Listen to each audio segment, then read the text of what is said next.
Do you remember these handy dandy grocery bag holders? Let's go make one. So we're gonna start with a fat quarter, 18 inches by 21 inches generally, and some bias tape. All of y'all wanna know how to use bias tape. So we're gonna use bias tape on our fat quarter projects when we can, so we can practice and be amazing at it. First thing we're gonna do is sew our bias tape to our piece of fabric. This is called double fold bias tape. And the reason it's called double fold is because it's folded double. It is folded in and then it's folded in again. So we're gonna open it all the way up and we're gonna sew in this crease right here.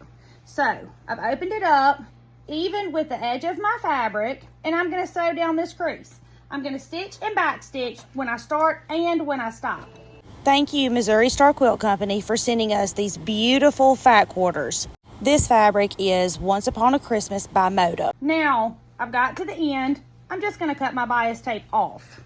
I'm going to go to the other 18-inch end and I'm gonna sew bias tape on it.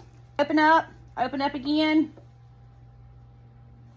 even with your fabric, and stitch in the crease. Stitch and back stitch, and it's just a straight stitch.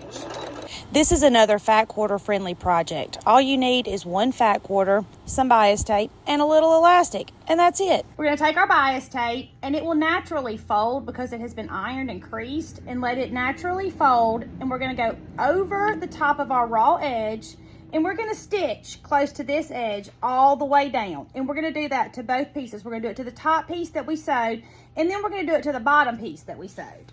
My husband saw my grandma's and he wanted one, and he said, will you make it? And I said, sure. And you know, I never really got around to it, so I looked up one day and he was at my sewing machine making his own. What we made was a casing, and we need our elastic to be able to fit into it. This is 1/2 inch bias tape, so we're going to use 1/4 inch elastic, and we want two pieces that are 8 inches. We're going to get our ruler and our elastic, and we're going to measure 8 inches ish. Listen, this does not have to be perfect. If you have 7.5 inches of elastic, use it. Or if you do one end and you want the other end to be a little looser, use more elastic. Handy dandy safety pin. I'm gonna put my safety pin in here, and I'm gonna feed my elastic into this casing. Now, we are so thankful to Missouri Star Quilt Company for sending us this fabric and letting us be creative with it. We get to decide what we are making, and we have made all the things so far, but I need to know what it is you want to see next. What is it that you would like for me to create a tutorial on, that you need in your life? When I get close to the end, I've got my elastic, the very tip of my elastic in my fingers, and I'm going to come right here and sew that down. I stitched that end down, and now I'm going to continue to pull the elastic all the way through to the other side. And then I'm going to do that on the bottom. So we have elastic on the top and elastic on the bottom. Same thing. I'm going to hold on to this end of elastic until I sew it down because I do not want to lose it inside my casing.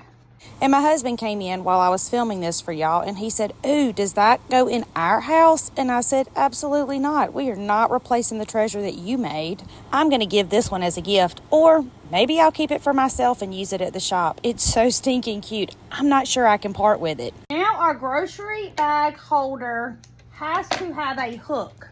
You can do this with ribbon. You can make a tie. You can do whatever you want. I'm just going to use bias tape, because that is what I have handy, and it's easy, and it's good practice. So I've cut a piece of bias tape. Now, if you're using ribbon or making your own ties, it doesn't matter. It'll all be the same. You want it to be 8 inches. I'm going to take my bias tape, close it, and I'm just going to stitch it closed. Close to the edge, straight stitch. So we're going to close this with what's called a French seam, and it's backwards to anything I've ever told y'all to do. It seems weird, and I understand, but just follow me. Then you're going to take your tie. This is your hanger for your grocery bag. You're going to fold it in half, and you're going to lay it just below your bias tape, okay? So you have your elastic casing with your bias tape, your tie, and then your grocery bag. And then you're going to sew a straight seam from the top all the way to the bottom, like this. Now, when y'all make these, I need you to email me a photo to hometownquiltcompany@gmail.com. I love to see what y'all are creating. Show and tell is my favorite. Now, I'm going to turn my grocery bag inside out. I know this seems strange. I'm going to fold it over and I'm going to sew again. And that's going to hide our raw edge inside of here. You're going to fold it where the seam is that you just sewed. And now you're going to sew it on the wrong side of the fabric. Are you ready? Dun, dun, dun, da! Handy as a back pocket. My name is Tammy. I'm your favorite sewing teacher. And I would love for you to come sew with me.